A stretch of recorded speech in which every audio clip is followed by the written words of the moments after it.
Hello, good afternoon, everybody, and welcome to Sip with Somm4All. This is the third installment in our series where we're focusing on showcasing local Eastern Ontario adult beverage producers and their products.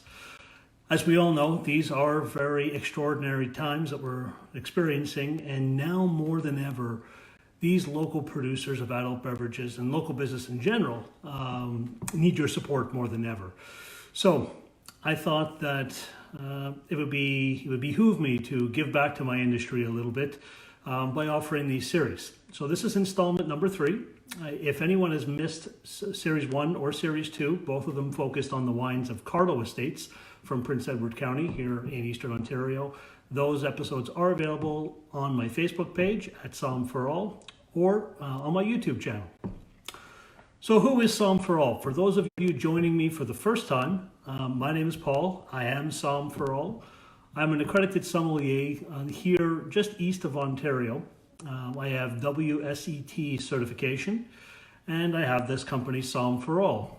With Somm4All, I offer a range of sommelier services, ranging from private and corporate events.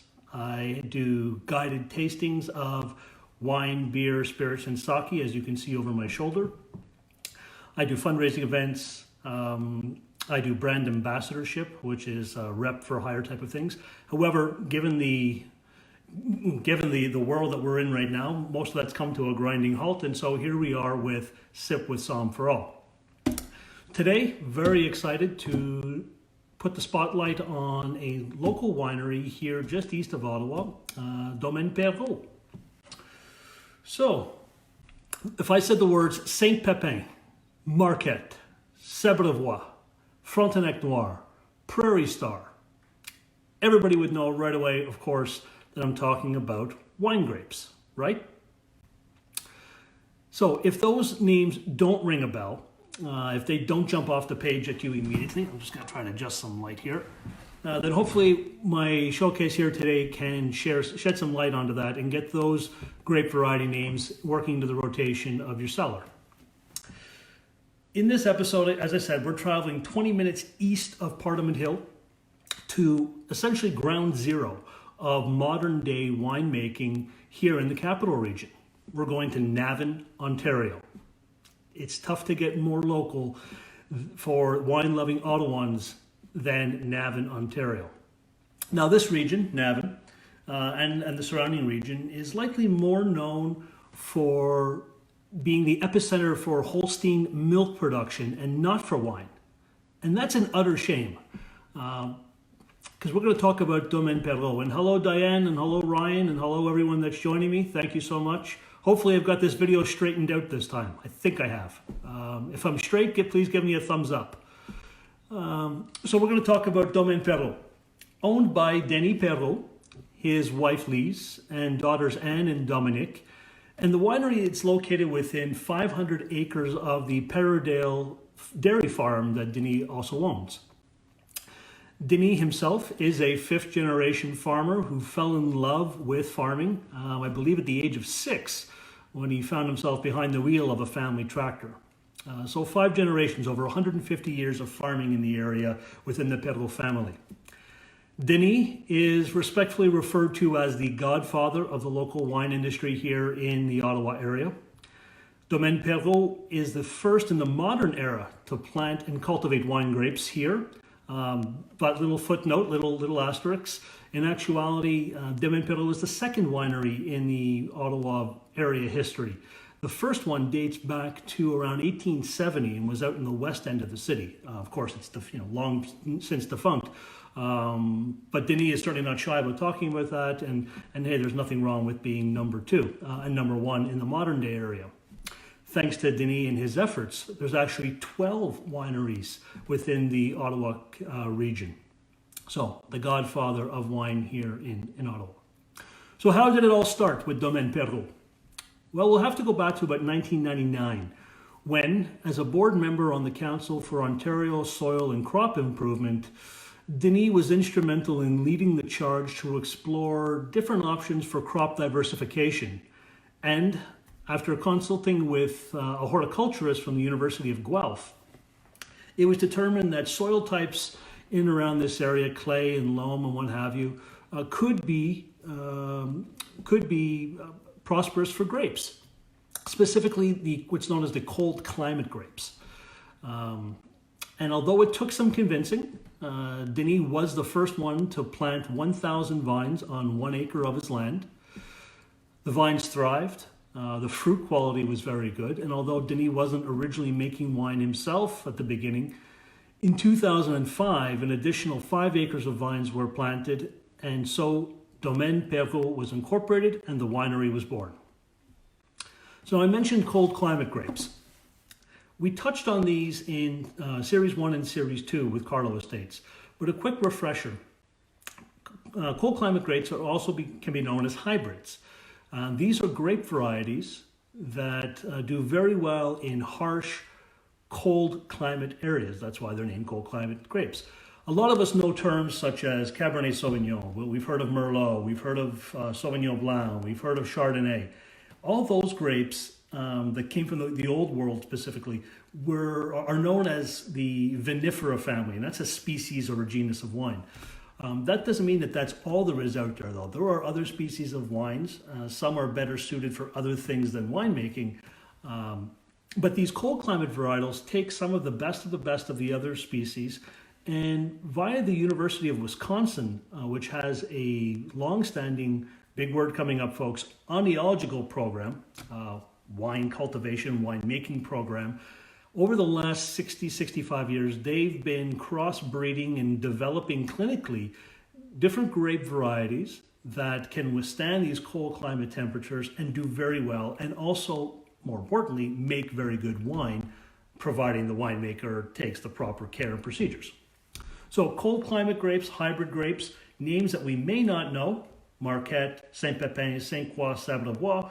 Names, though, if you're within the Ontario region or within the Eastern Ontario region, you definitely should. These are grapes that do very well and that thrive here.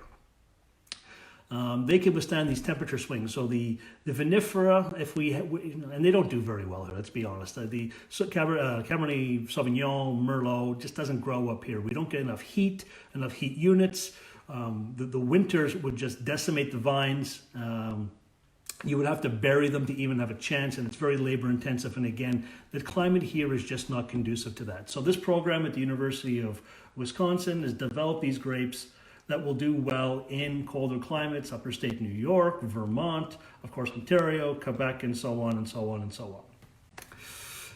They can be tasty. The types of grapes that Denis himself grows, well, he grows Frontenac. You may have heard of that grape name. Marquette, I've said that a few times. Series 1 and 2, we talked about some of these. Sabre-de-Bois is another one that's at Domaine Perrault.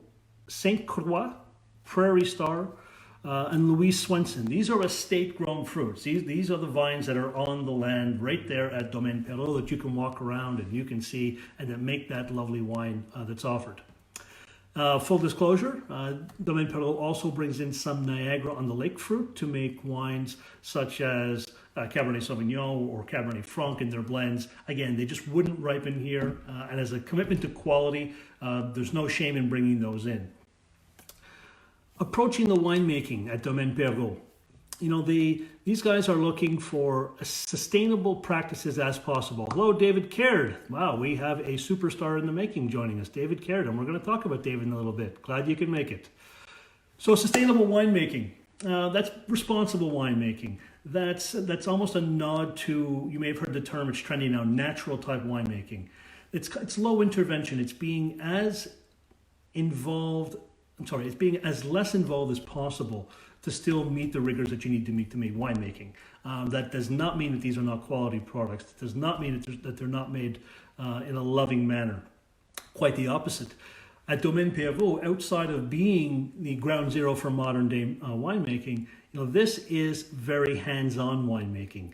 This is not industrial. This is not taking grape juice, grape powder, throwing it into a barrel or a bin, saying a prayer and hoping it doesn't blind you. This is quality stuff, folks. The grapes are hand pruned. The grapes are hand harvested. They're hand pressed. Do you see a common theme here? There was a lot of human interaction with the winemaking, and that's important for quality winemaking. When we talk about, as sommeliers, and we put on our big nerdy hats, and we talk about some of the what we call old world regions, Spain and France and Portugal and Italy, Greece, the wines there that tend to be exceptional and outstanding are wines that have this human interaction. It's carefully monitored. The vines and the fruit are an extension of the winery and an extension of the people that are working on them. It's the children almost of the winemakers and of the vineyard managers and the owners. And so that's what you find at Domaine Perrault. With regards to aging and how they produce the wines, they use older oak barrels. And that's done on purpose. Again, coming back to that low intervention, sustainable, minimalist type of winemaking, they use older wood barrels that have been used before for other wine or other things.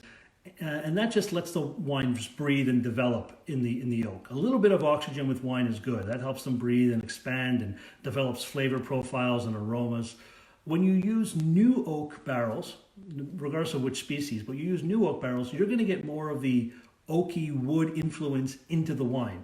The wines, they breathe in these barrels. The barrels absorb some of the wine, and then they contract and they push the wine back out. And when that happens on an ongoing basis, like an accordion, you're going to get some of the wood influences or some of the natural properties of the wood into the wine.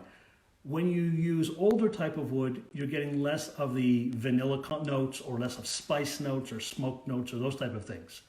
If anyone's ever had a fumé blanc, what they call from, specifically from California, that's a lot of popcorn and that's a lot of oak. It's like licking an oak barrel. That would be an example of using new oak, and you get vanilla and all those things. Domaine Perrault is more interested in letting the grapes speak for themselves. So that's the history of Domaine Perrault in 7 minutes or less. The wines. So I'm very fortunate to have 4 wines that have been generously donated by Domaine Perrault, by Isabel and David specifically at Domaine Perrault for me to walk through. First up, we're diving into the cold climate varietals. So hopefully we can see this. If I can turn that property, we're talking about Saint Pepin. Try and get that a little straight for you. So Saint Pepin, 11.5% alcohol, $16 a bottle. And you're going to find with Domaine Perrault that all the wines for locally hand-cultivated, hand-loved, hand-pressed, hand-bottled wines are exceptionally priced for what you're getting. Most of the products are under 20 bucks. And not that price is always an indication of quality. However, this is an indication of good value.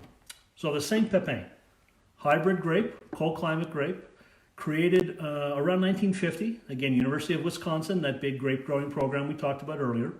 Cold hardy, does very well in the climate here, can withstand our winters, our hot summers, our humid temperatures. Stainless steel fermentation here, so no oak. This is just stainless steel, so you preserve the freshness of the fruit, you preserve the fruit. Let's give it a smell. Cheers. Lovely notes of white flour right off the top. Getting some lemon, gonna give it a swirl. I get some grapefruit. Little grapefruit pith, some tropical notes almost, maybe a little lychee in there. Getting a little ripe cantaloupe. Some salty minerality, and I mean that in a good way. Just there's some minerality in there. It's a little saline-like, and then just a little hint of musk in there. Now, for those of you joining for the first time, I make a lot of noise when I smell. I make a lot of noise when I taste. I swish it all throughout my mouth. I breathe in air, so I'm not having a COVID attack when I do all this. I'm perfectly fine. It's a way for me to show off being a nerdy somm. It's also a way to look cool while tasting wine. And more importantly, the more I swirl up the wine and the more I swish it through my mouth, I actually coat the 5 flavor receptors in my mouth to try and pick up all the different things. So there is a rhyme and a reason to this, folks. And maybe in a later date, we'll do a wine tasting sip with Somm4All. So now, let's dive in.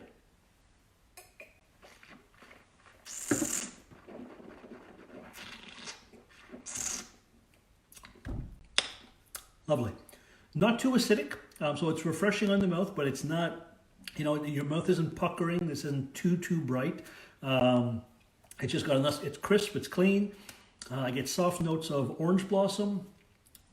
I'm getting some of that lemon in there, some citrus, getting a little yellow pear, That minerality kind of washing over the back of my mouth. There's a little touch of earthiness in there. And then I'm going to take one more sip.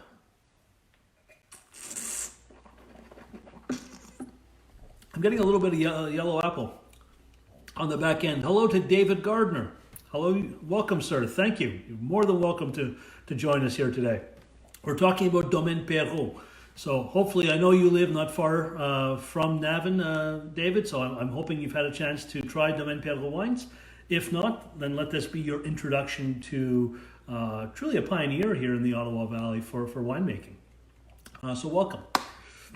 So what did I think of that? Easy drinking, love the fruit.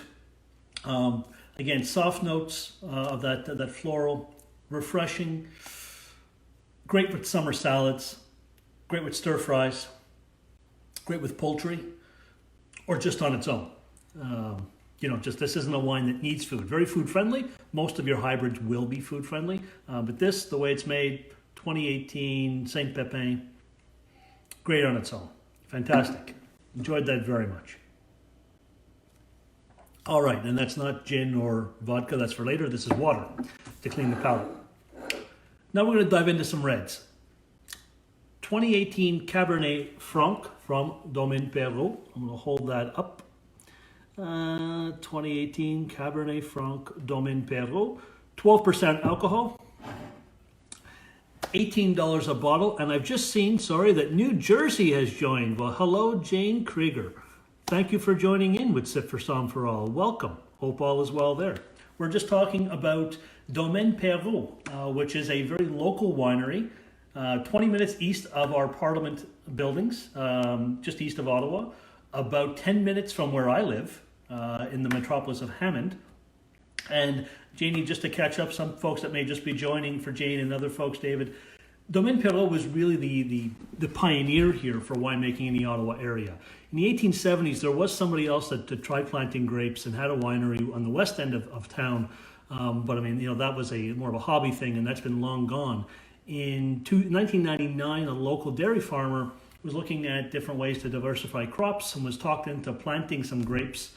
And with consultation from a horticulturist from a university in Guelph, decided to choose some cold climate varietals, planted an acre of it, and 6 years later, it was doing so well, incorporated his own winery, Domaine Perrault. So now that we're all caught up, here's where we're at.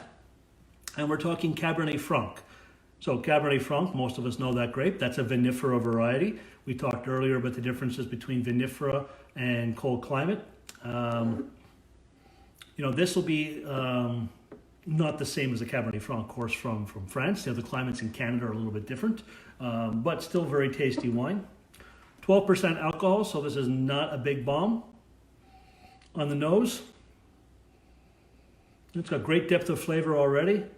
We've got cherry, we've got some dark plum, we're getting some nice black raspberry, a little touch of baking spice, a little touch of smoke, and just some hints of cedar and of some sandalwood. So I'm seeing, Dave, you're getting a little Sauvignon Blanc grassiness on the Saint Pepin. Oh, that's the difference. That's important. That's a good pause that I can take right here before we get too far into this. Everybody's palate, everyone's nose, everyone's taste buds are all going to be different. And so what I'm going to here is I'm just showcasing what I'm getting.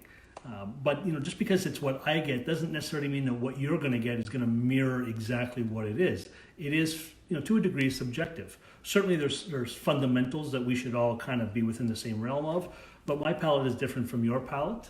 There's things that I smell differently than you smell, so the different esters and those profiles that are in the wines, they can change a little from person to person. So back to the Cab Franc. So again, that dark plum, that blackberry, baking spice, and just a little bit of wood at the end, cedar and sandalwood. And that, again, is an extension of using older barrels. I don't get on the nose a big vanilla bomb by any stretch of the imagination. So now let's go in for a taste.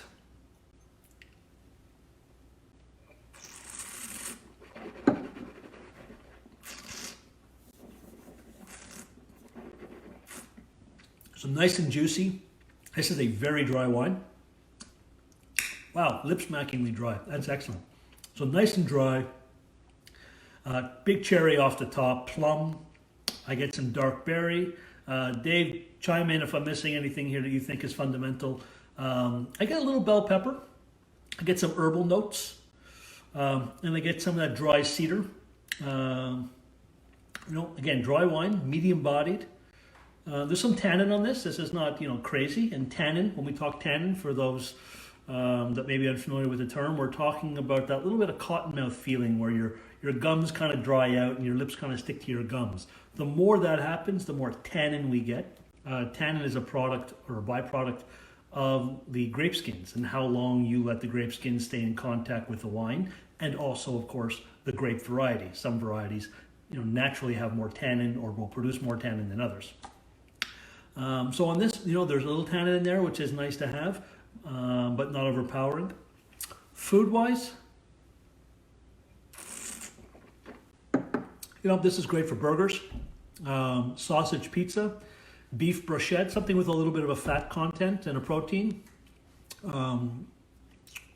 Nice, refreshing, lovely, lovely, lovely. So a little water, and we're going to move on to number 3. Any questions off the hop, folks, for those of you tuning in? I do have this thing set up properly now, so I can see questions as they come in. Don't be shy. Don't be shy. I will not call everyone out by name that asks a question, so you can remain anonymous. So wine number 3. This is a treat. This is the Reserve of the Proprietor, or as we would call it here in Franco, Ontario, the Reserve des Propriétaires, 2015. So this has a little age on it. 13.5% alcohol by volume. And this is a Bordeaux-style blend. And when we say Bordeaux-style blend, we're talking about 3 grape varieties for the most part. And in here we have Cabernet Sauvignon, Cabernet Franc, and Merlot. 2015. So the reason that this is a 2015 bottle is when they make this wine, and we're going to get into that a little more in a moment, but when we make this wine, this is meant to have some age on it. And the aging process is about 3 to 5 years. They taste for quality, they taste for happiness, so they can let it age a little longer if they want, but that's why this is on the 5-year mark. Aged in older oak barrels. Again, we want to let the wine breathe. They want to let the fruit do the speaking. They want to let all that careful, hand-harvested, hand-quality, loving care that they put into the cultivation of the grape speak for themselves. Let's dive in for a smell. That just smells rich and lush right off the hop. So plum, cassis, which is black currant. I got a little raisin. Little prune, a little bit of dried tobacco on the back end, which is nice. Little fennel, little sandalwood. So yeah, very, very lovely smelling. This smells rich. Let's give it a taste.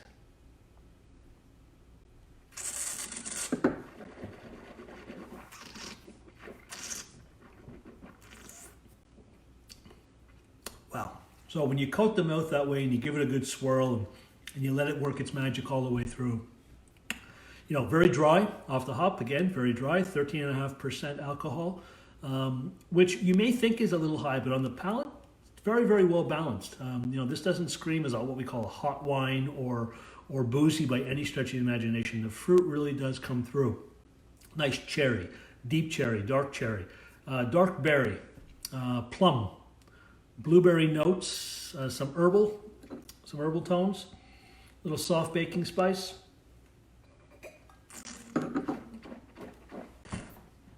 Versus powdered cocoa, almost like a hint of chocolate. Powdered cocoa, little hint of vanilla, and some sandalwood. It's lush, it's plush. Lovely, lovely wine.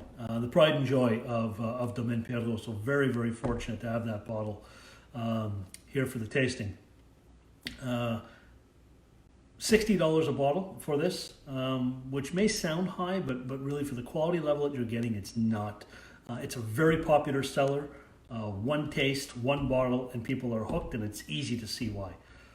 This, in my opinion, screams for a rib steak. We're entering barbecue season. Throw a rib steak on, you open this.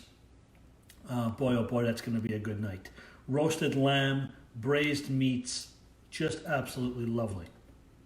Lovely stuff. I'm going to show you that label again so you folks at home can see that. So that is the Reserve des Propriétaires. One thing you may be noticing in common is up here, and that's the eagle, and that's from the crest of the Perrault family.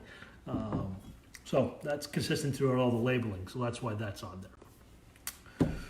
Delicious, delicious, delicious stuff. Okay, so we're going to move on to number 4. And number 4, you're going to see it's a smaller bottle, and it's a 500 milliliter bottle. Whoops, let me get this turned properly. And this is one of their fortified wines. So show your hand if you know what fortified means. That's not very many. Okay, so fortified wines, and we talked a little bit about these again in series 1 and 2. Fortified wines is a port-style wine. Now, we cannot call it port unless it's produced in Portugal, of course. And there's also a laundry list of rules that you would have to follow to make port. The first and foremost being it has to be made in Portugal and aged in Portugal. But much like champagne, where you can have a whole bunch of different types of sparkling wine, but there's only certain vineyards in a certain geographical region that can produce wine called champagne. The same applies to port. But you can make fortified wines in the same style as port. So that's what we have here. Essentially, the winemaker, to make a fortified wine, makes what we call a base wine or still wine. So they go through the regular process of making a wine, but they keep the alcohol level low, around 8-9%. And then at that point, when fermentation, the alcohol is around 8-9%, they add usually a neutral grape spirit with a high alcohol percentage of 75 or 80% to boost and quote unquote fortify the wines. Doing that kills the yeast, the natural yeast that's in the wine during the fermentation process, so that kills it. It stops fermentation. And then what you do is you take the wine and you barrel it and you let it sit for a predetermined length of time, depending on the style you want to make and what you're aiming for. Flavors develop over time, aromas develop. The wine is certainly on the sweet side. This is not as sweet as what we know as ice wine in Canada or Germany. Those things tend to rate off the charts in terms of sweetness. We measure in grams per liter of sweetness. So with ice wines, you can see 120, 130, 140, 150 grams of sugar per liter. With fortifieds, usually you come in around the 75 to 90 range, depending on the style. So for this wine, Frontenac is used. Again, one of our hybrid varietals. They have a Bernard Reserve as their premium port style. I do not have that with me today, but I do want to talk about that quickly. It's very similar to the one I have. I have a rosé style, Frontenac Gris, but for the Bernard Reserve, they use very carefully selected grapes to try and mimic the port style as much as possible. So they're looking to try and make a true Canadian port, although you really can't call it that. But for the one I have here, the Liqueur de Rose, you're getting a cotton candy sense on the nose, some floral, and then a lot of berries, sweet raspberry, strawberry, fieldberry, a little bit of vanilla in here. And when I say it's sweet, certainly you can smell it that it's sugary, but this is not cloyingly sweet. This is not sickeningly sweet. This is enticingly sweet. It makes you want to dive in for a taste. So here I go.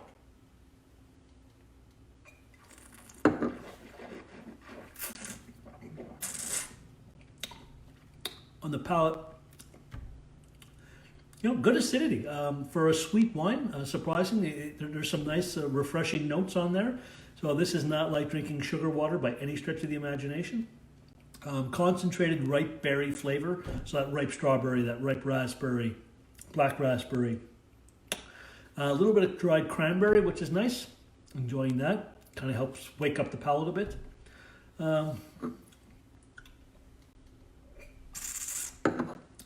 Getting a little bit of mocha, a little bit of vanilla. This is, lovely. This is a sipper. You could use this as a dessert wine, absolutely.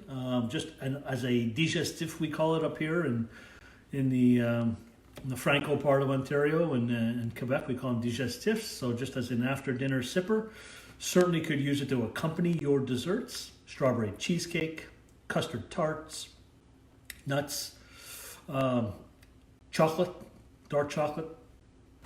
No problem at all. That would work perfectly with that. I believe the Bernard Rosé is $20. So again, coming in very, very value priced. Everything at Domaine Perrault is exceptional value for the money, usually around $20 or less. The Reserve, of course, a little higher, and some of the other ones a little higher, but you really are paying for quality and for local, handcrafted wines. So these 4 wines here that I showcased, there's obviously more wines than what I've showcased here. 95% of the wines at Domaine Perrault are sold through the winery. They have a little bit in restaurants, but not very much. When you're dealing with these cold climate varieties, the Ontario government and the Ontario landscape is not very conducive to selling it. You actually have to pay a premium to get your wines into the restaurants, and that's a whole other show for a whole other day. Hello, Martin Tia, and hello, Sean Galt, and welcome to the 3rd installment of Somm4All. We're kind of wrapping things up, but don't despair. Much like videos 1 and 2, they'll be on my Facebook page and on my YouTube channel if you missed anything in the beginning. But thank you for joining us today. We're talking Domaine Perrault, a pioneer here for winemaking in the Ottawa region. Hand-pruned, handcrafted, hand-quality wines. So the wines themselves, these 4 that I've showcased here at the wineries where you get them. And of course, now that we're in these extraordinary times with COVID-19 and we're all self-isolating and quarantining, they are doing home delivery. Yes, absolutely. Home delivery within the Ottawa region. The next delivery date, so currently it is Wednesday today. The next delivery scheduled date is Saturday. So how do you get these wines? You don't want to go to the winery. How do you get them at home? Very, very easy. I'm going to hold up a sheet and I'm going to block my big fat head. And I'm going to tell you that you can, if you are near the area and want to take a little drive, you can go to the winery on Fridays and Saturdays and Sundays and pick up the wine, Domaine Perrault, at their address at 1000 Chemin Perrault in Navan, Ontario. You can call them at 519-857-3860. Hopefully that's coming through clear there. To place your order. You can use the online contact form on their website, www.domaineperrault.ca. Visiting their website will also give you an opportunity to see all of the wines that are currently available and their pricing and brief descriptions. And if you are social media savvy and have an Instagram account, go ahead and friend them and follow them on Instagram at Domaine Perrault. So I will put that up one more time for you guys to write that down.